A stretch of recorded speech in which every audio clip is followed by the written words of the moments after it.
is flex executive economy, and why should we care about it? We're all familiar with the term gig economy. The flex executive economy takes the positive aspects of a gig economy model to the next level.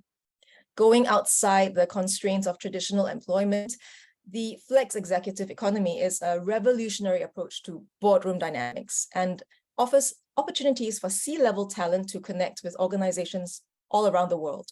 So I'm looking forward to hearing about how it all works, especially in the context of our exciting new vertical, board matchup.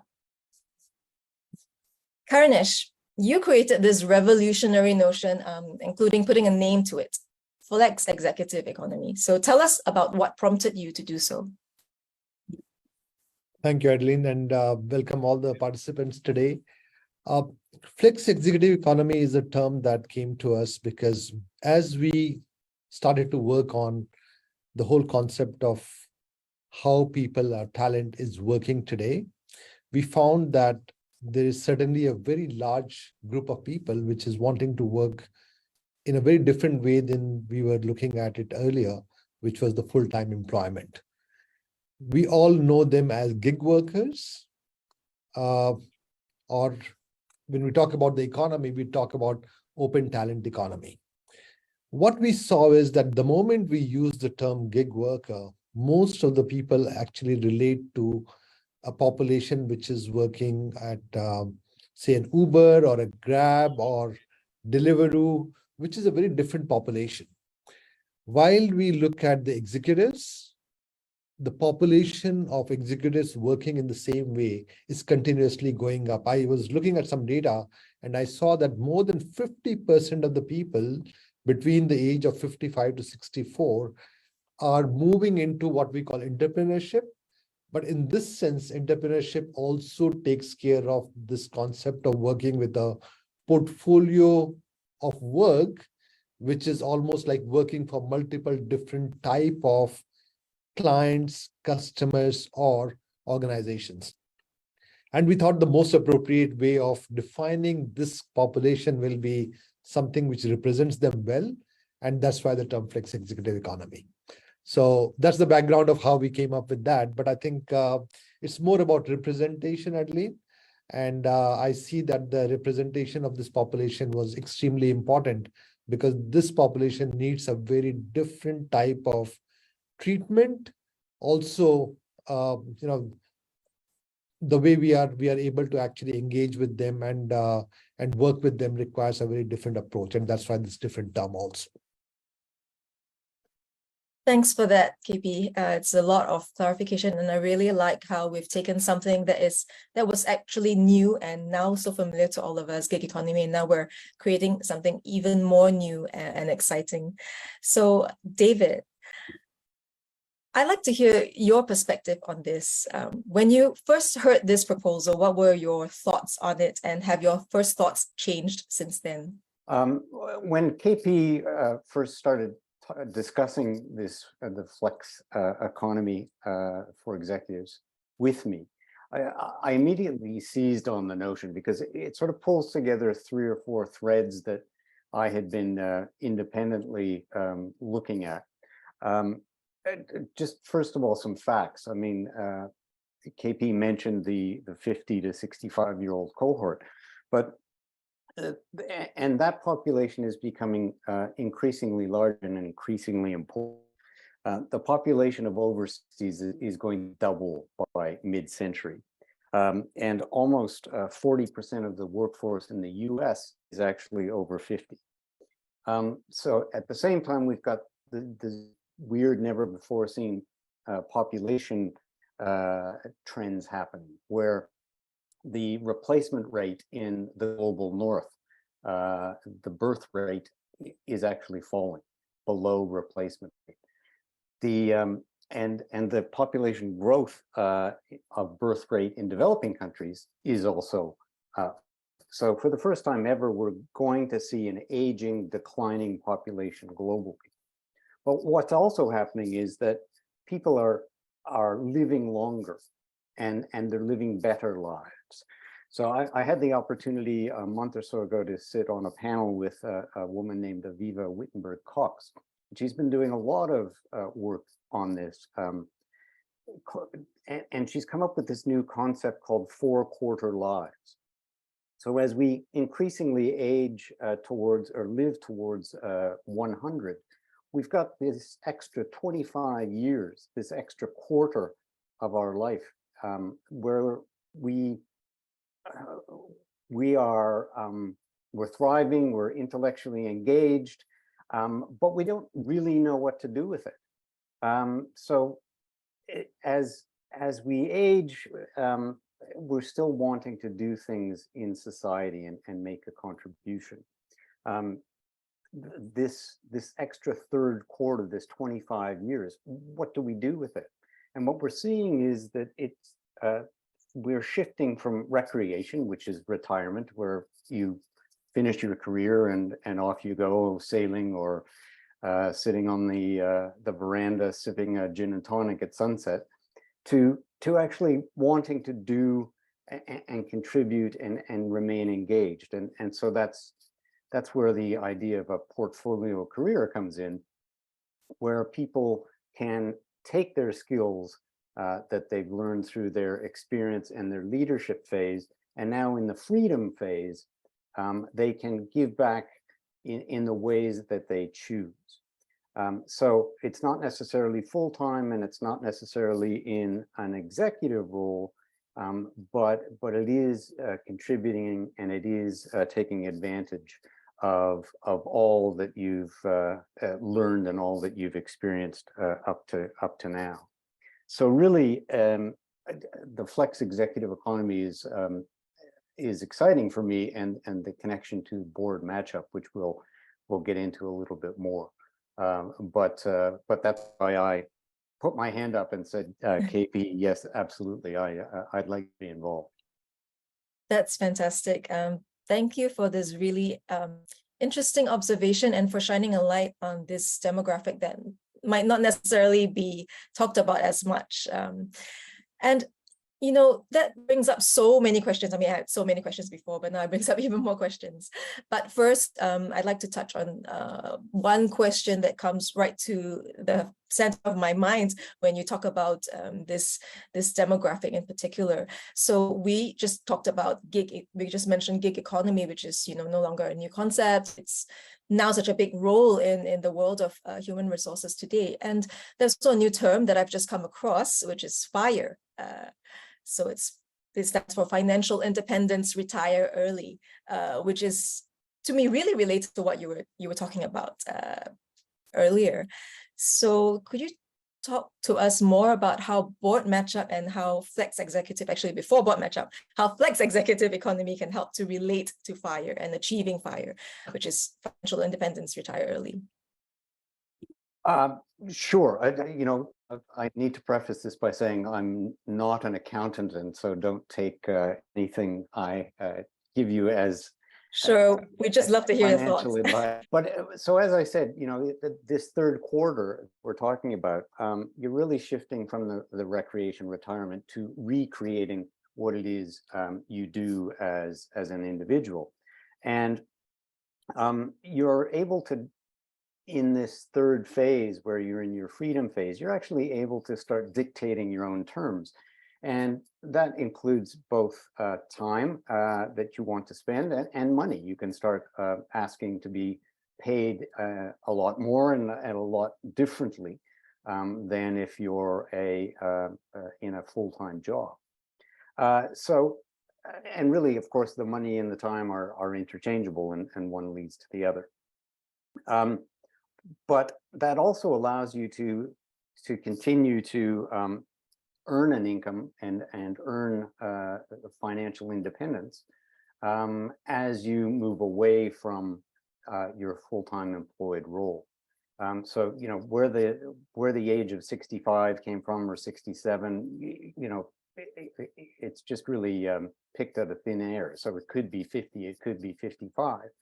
And I'd actually encourage anyone who is coming towards the age of 50 to start planning for this type of flex executive economy, to start looking at what some of your options are, where you get the most fulfillment from, and start to look to make that transition gradually, because it takes 2 or 3 or 4 years, and KP knows design thinking well. So, you know, you want to fail often, fail early, fail cheaply, while you try out this transition over that 3 or 4 year period. Yeah, that's fascinating. Now I'd like to hear from both Karunesh and David actually more about flex executive economy, because it's such a new concept. So KP, how does the flex executive economy differ from more traditional models of boardroom engagement? I think just taking a step forward from where David left,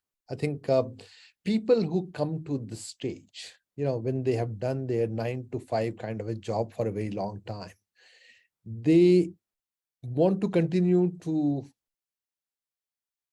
provide their services, their expertise, their skills for the wider good, as I call it, and providing that support to mentor people in some way. In some cases, people want to remain engaged, not necessarily for money only, but something which also gives them respect. And we are seeing more and more people, therefore, moving in the area of advisory, board member, independent director kind of roles.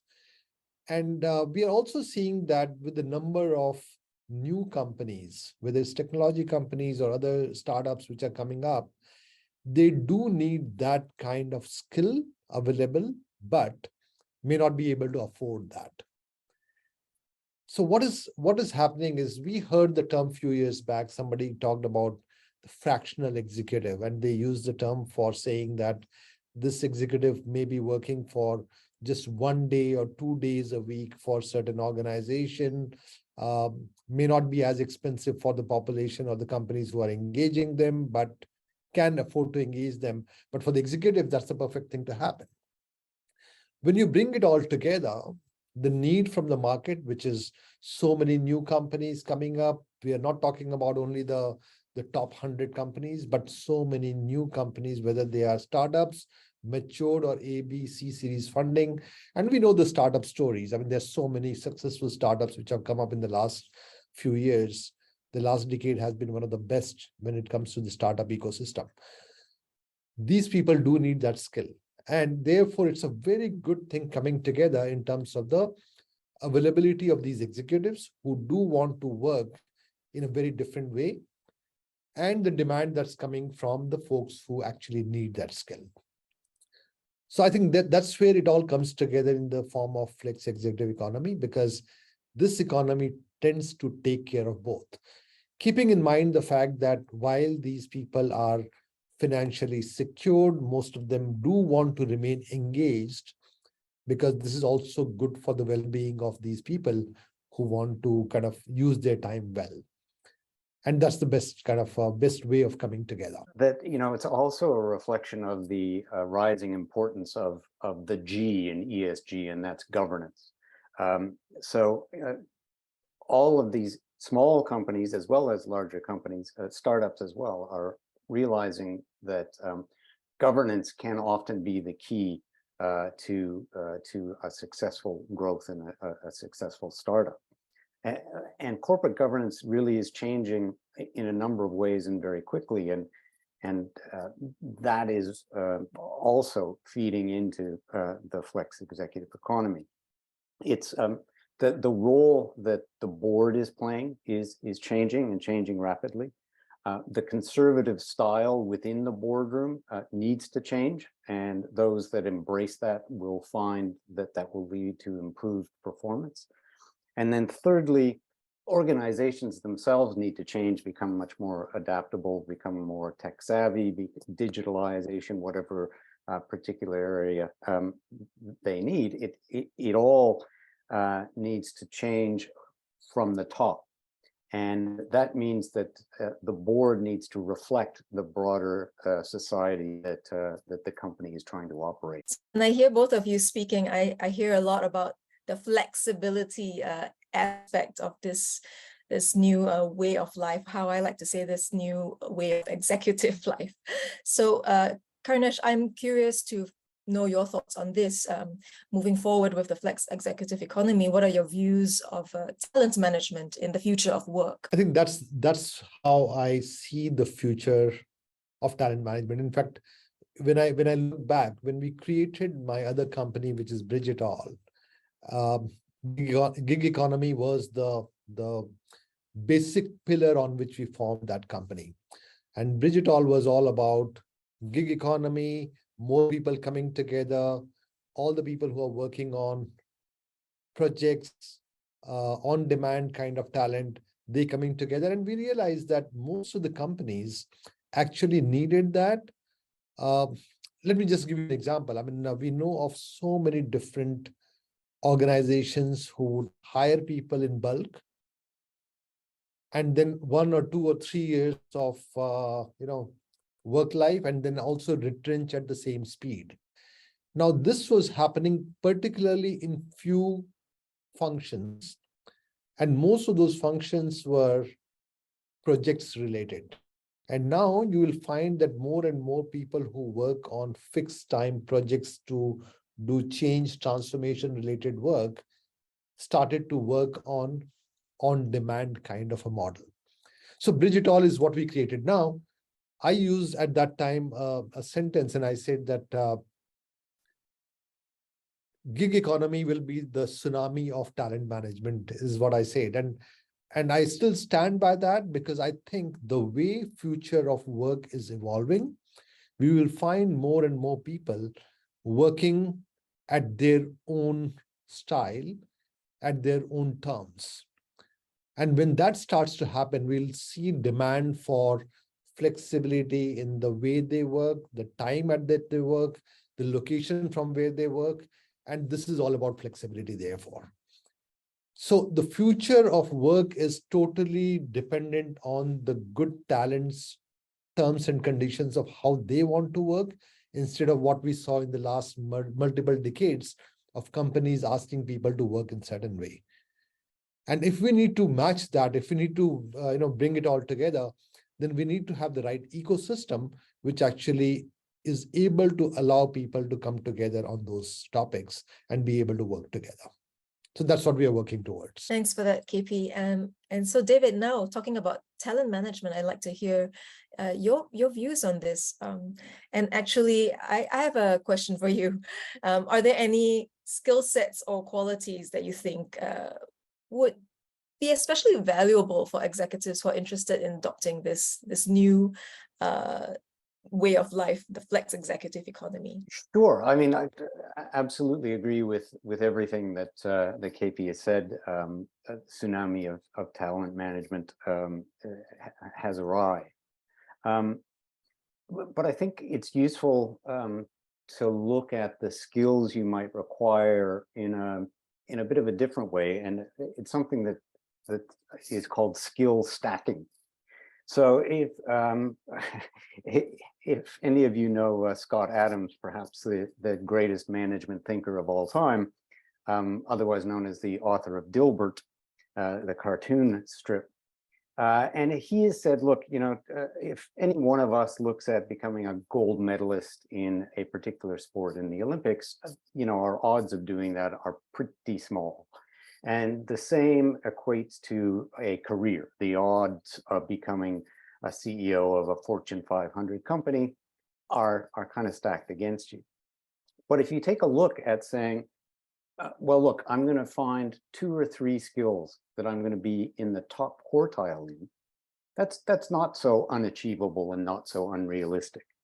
So Scott Adams says, look, I was okay as a cartoonist, but I wasn't great. I could get by scratching little dogs and little sketches, but I wasn't the world's best cartoonist.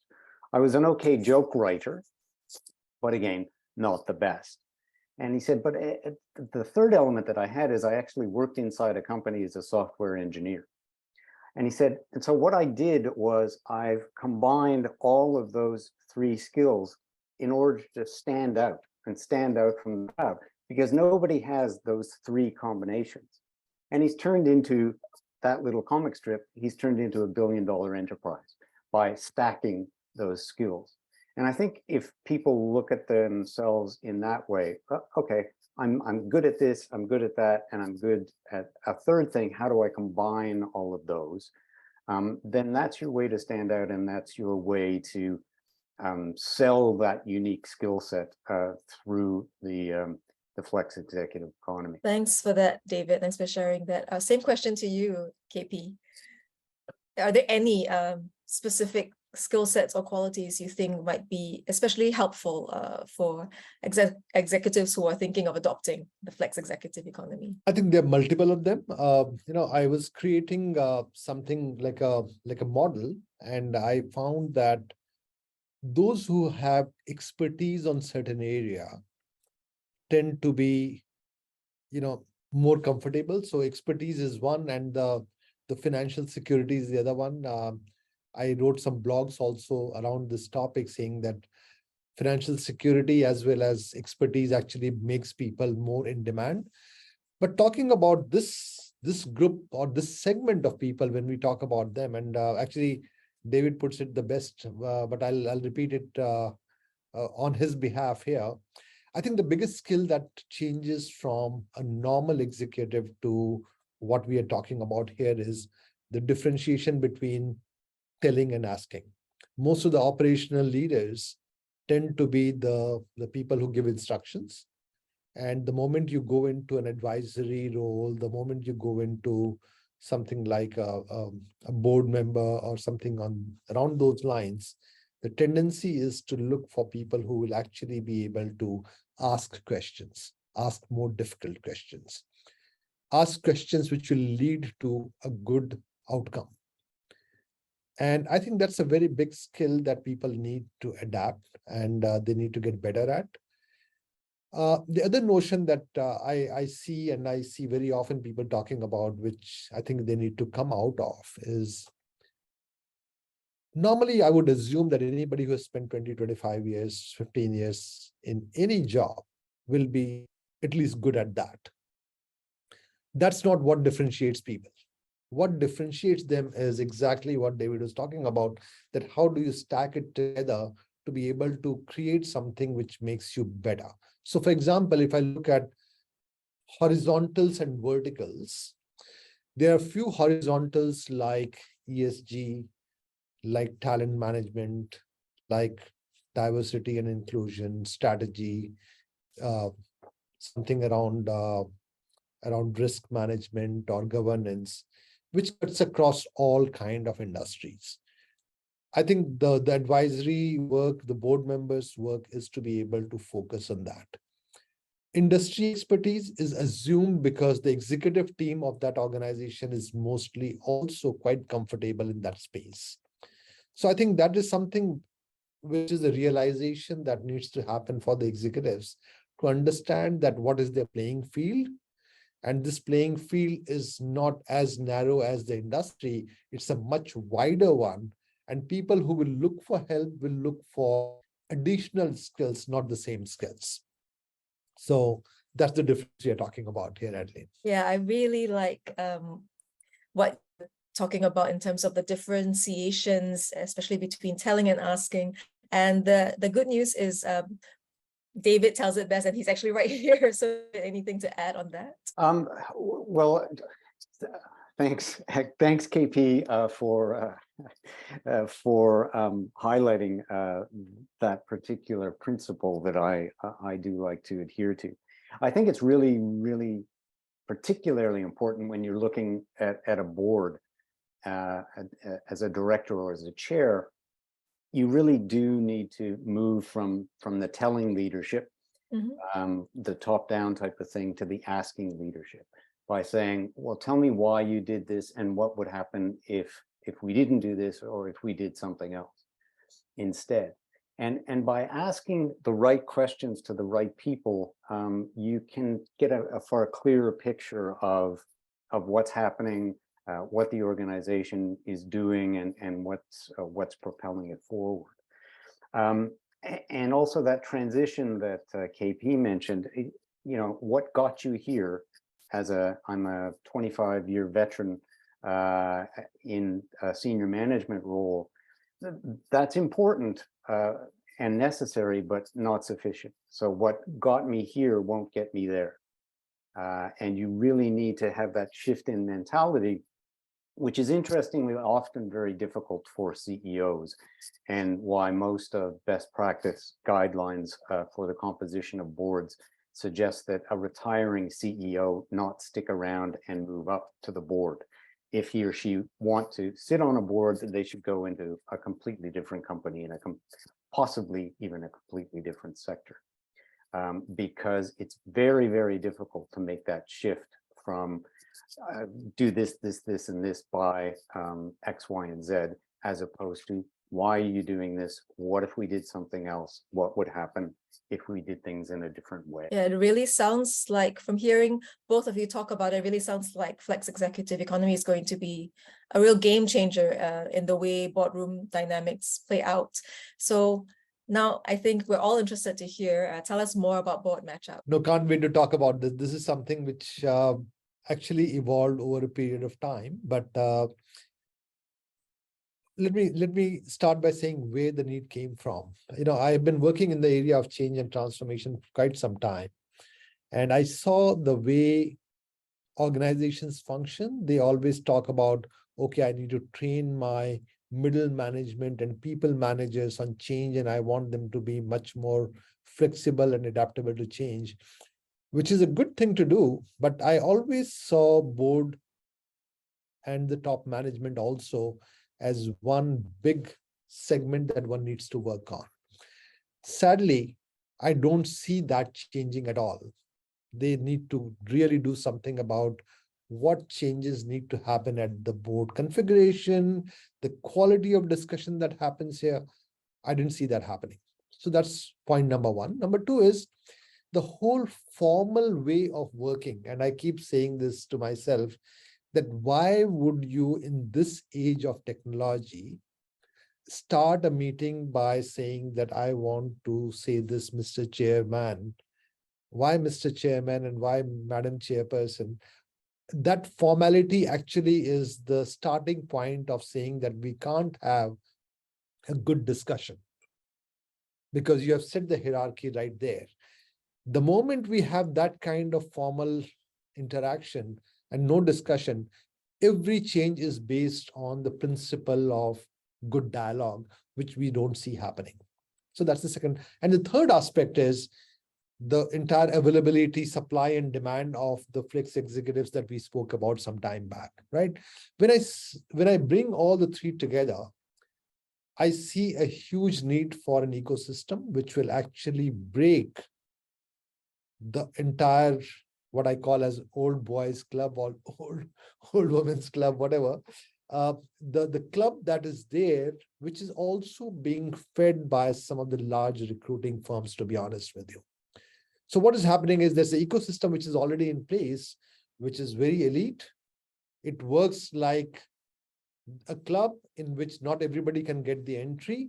And then I see huge hunger from the corporate world for fresh talent, fresh thinking, much more diversity not only of gender and race, but also of thoughts. That needs to break. And that's how the whole thing came together. So I actually went into a course, and that's where David and I came together with the cohort, because we were classmates in that corporate governance program of International Directors Program at INSEAD. And when we learned more about how this functions, my conviction on creating something became even more solid. And I will certainly give the credit to our faculty and my cohort members, everybody else. Some of them are also part of our advisory council here, where every breakout that we had, we were debating the same topic, that what needs to change. And my conviction completely grew. And that was the creation of Board Matchup. So Board Matchup is simply a platform to start with, which actually will bring together top quality curated members who will be available as experts and executives for the companies to be able to tap on. And this ecosystem will actually bring organizations and such top executives together via this platform. So that's the idea. We just started, talking about it. We also kind of started to socialize the idea with certain group of people. And at this stage, we have a fantastic advisory council who has actually come together. They have been giving some fantastic advice, including David. So thank you for that, David. And along with that, we are also socializing with some of the people that we have been meeting, we have been talking to, and refining this further. So it's looking very good. And I think we are in the right path. The more we talk about this with different segment of people, we are getting conviction that we are on the right path in terms of creating this ecosystem.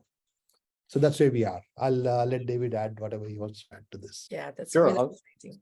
I'll pick up on a couple of points that KP made. Sure. First of all, if you take a look at traditionally how directors are recruited, it's basically somebody who knows somebody. So it's the old boys club. And then, of course, diversity is a good thing. And so diversity of gender ended up being almost exactly the same process. So it's, I know Shirley would be great to be on our board. So Shirley gets on the board. And another company says, oh, well, who should we get? Oh, I know Shirley's on that board. She would be great on this board. We might need another female. So Shirley, do you know anybody else? And it is this very, very closed ecosystem, club with a secret handshake that if you get one directorship, you end up getting 4 or 5 or 6, because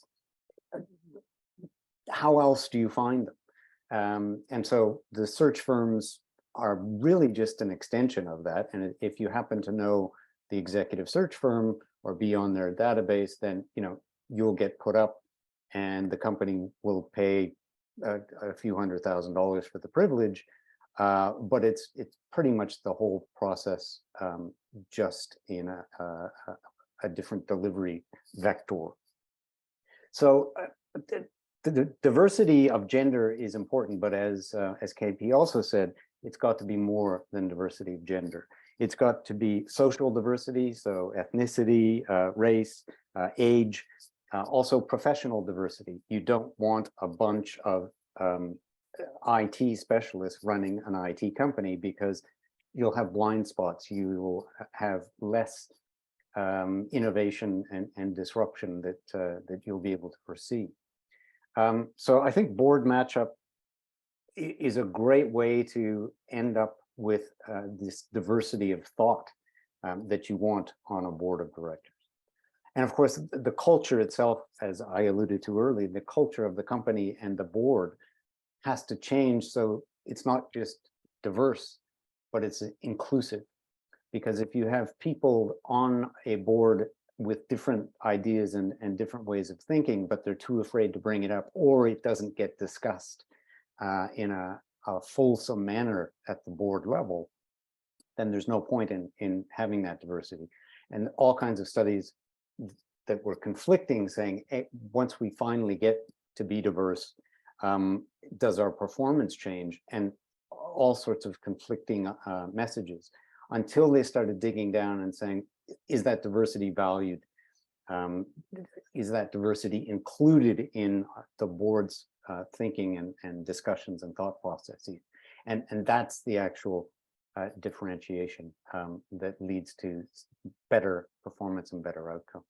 And board matchup is, utilizing technology and utilizing change et al.'s and Bridge et al.'s expertise, and introducing it and hopefully disrupting that old boys cool girls club mentality that has persisted, unfortunately, to this day. There's so many exciting new things that are being stirred up now with this notion of flex executive economy, and with the creation of board matchup. And I really like how both of you, your language seems to mirror each other's very well. And I like the word that you both used, which is ecosystem, which really suggests that there are many levels to it. And including, it really relates very well back to diversity and inclusion, and also the chance for better partnership.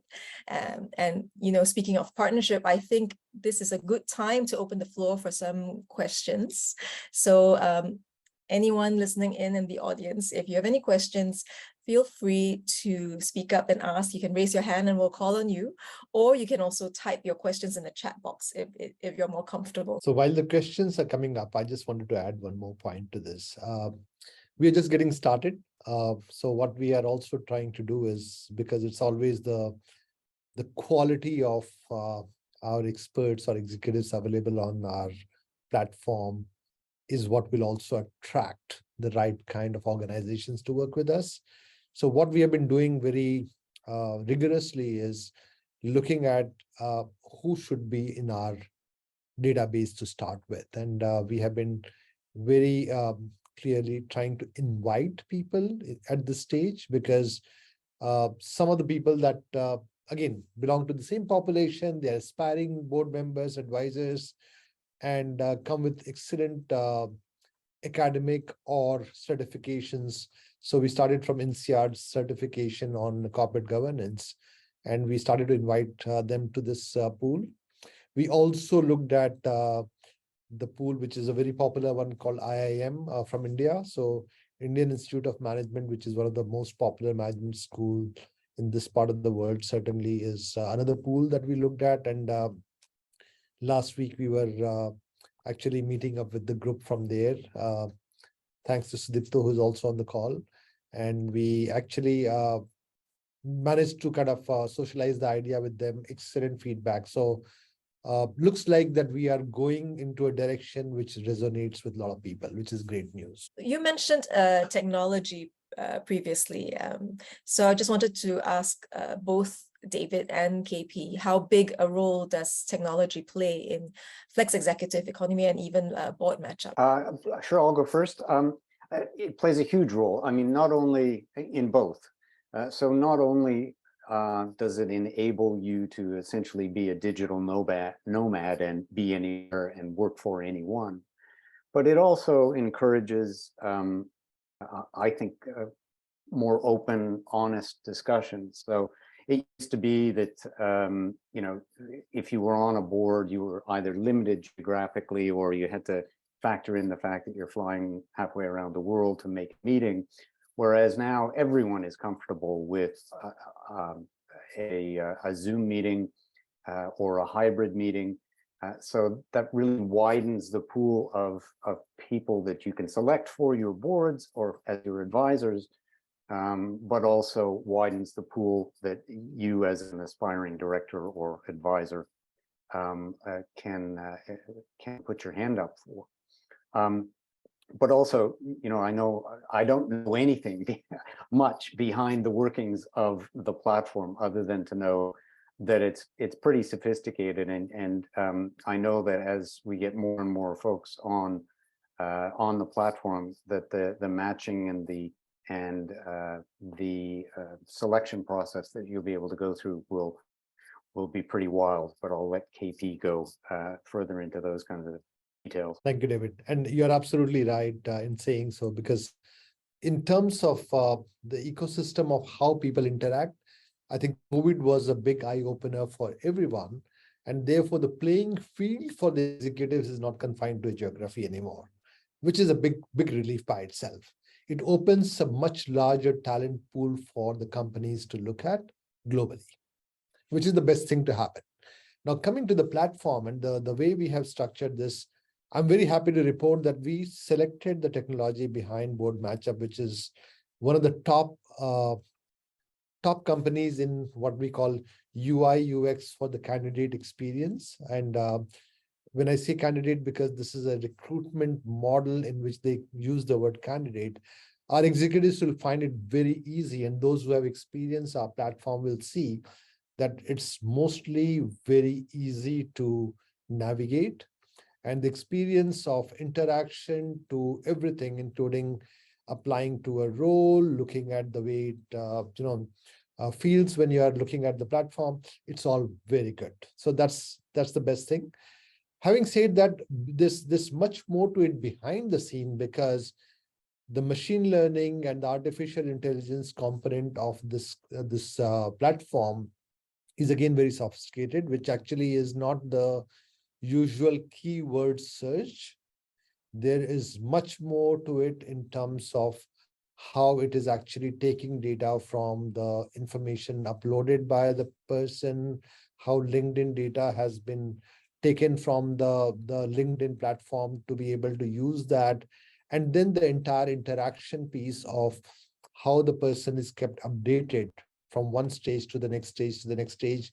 All those aspects are taken care of in this platform. So I'm very excited and comfortable with the platform that we have today. Like any other technology, I think we'll have to continue to explore, use, and improve on this. But I think as a starting point, we have started with a fairly, high quality product. And we thought that since we are going into a segment like this, only the best can be actually used. And that's what we are doing here. So I'm quite happy about the way we have secured one of the best. This company has been awarded multiple times in the last few years, one of the most contemporary in UI UX, and pretty good. I mean, I really like the features after comparing multiple different platforms. We concluded on this. Yeah, so technology is certainly playing a very big role. And that's the basic expectation people have as of today. Yeah, that sounds really cool. And I'm looking forward, and I'm sure everyone else is also looking forward to seeing how we take this sophisticated technology and even adopting our fast fails to make it evolve even further and even more sophisticated and work even more smoothly for us all.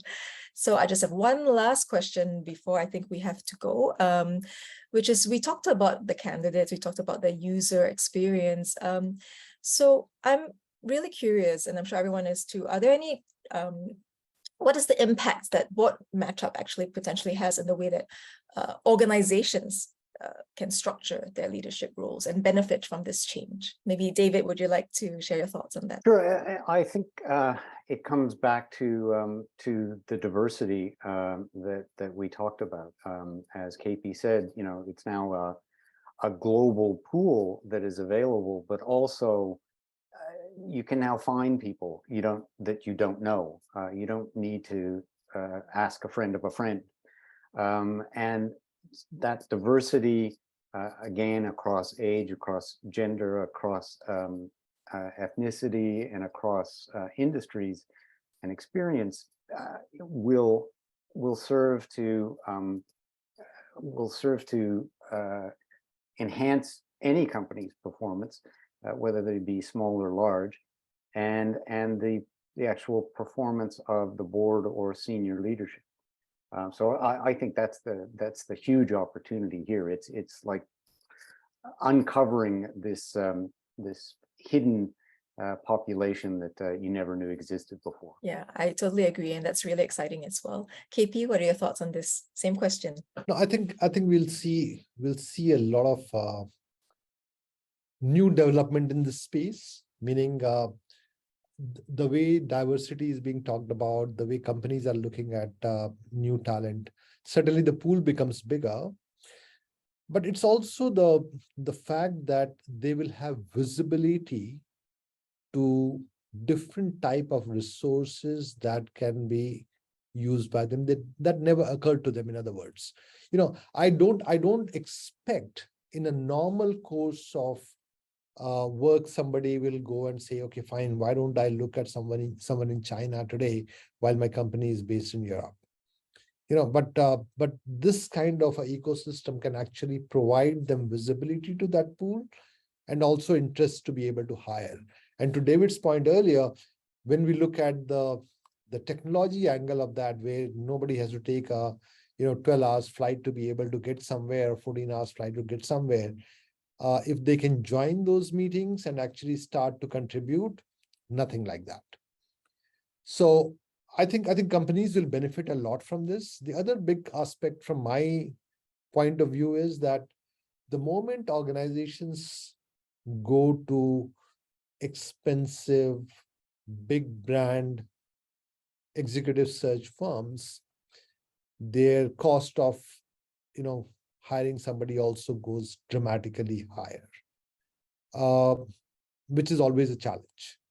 So because many times I've seen decisions changing, evolving, they selecting somebody different or specifications changing. I think there's a room for disrupting that market.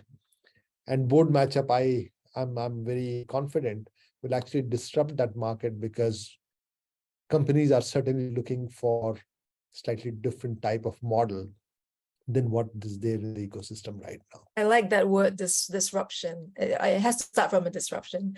So we do actually have one last question, and just in time because we have a little bit over 5 minutes left in our conversation. And this is from our audience participant. As the pool becomes bigger, it will also become more competitive. So how can you stay competitive in this flex executive economy? There are two dimensions of this.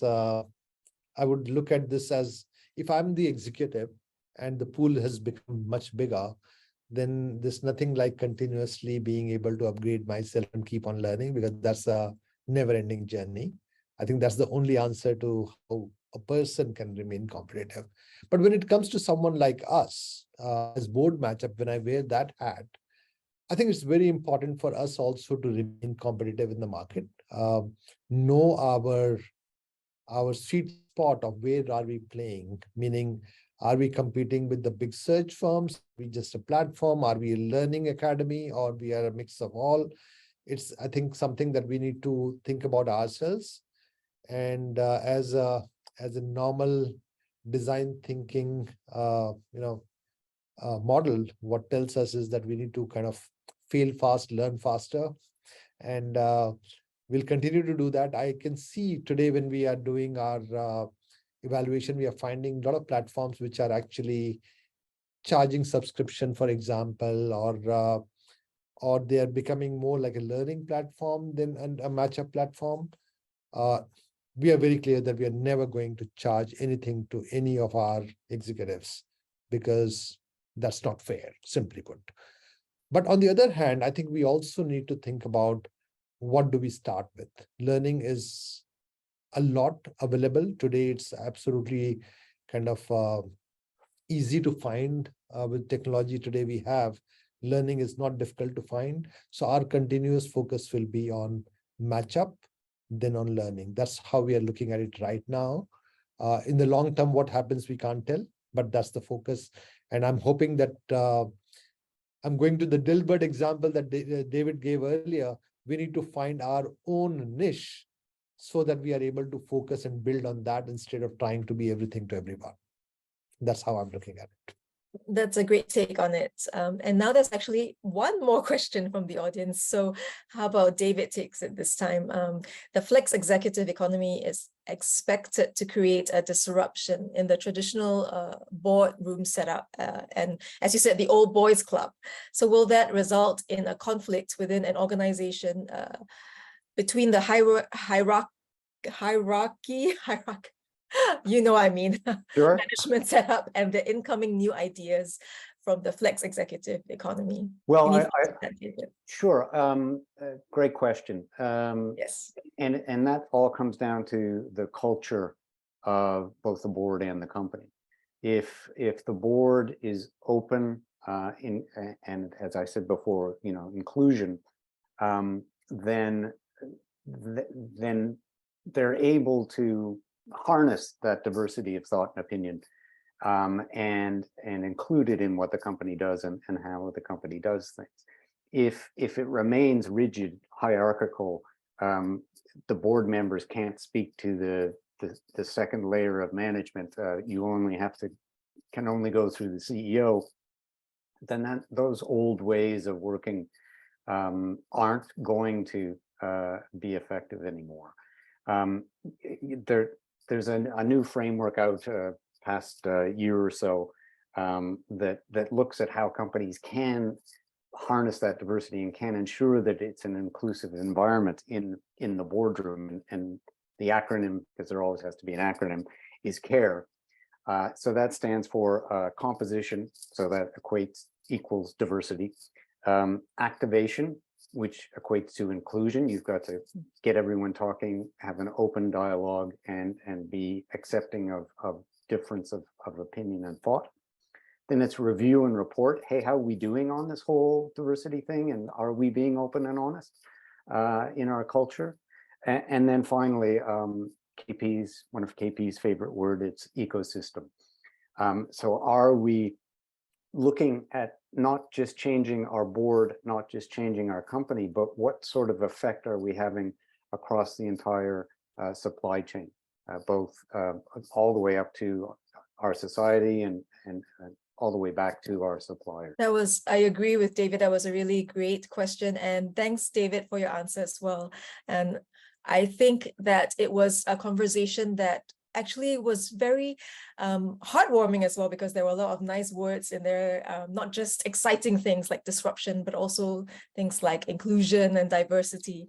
So we actually have one last question, but I think the time is running a bit short at this point now. So, but that's good, because this is only part one, as I said, for a two-parter.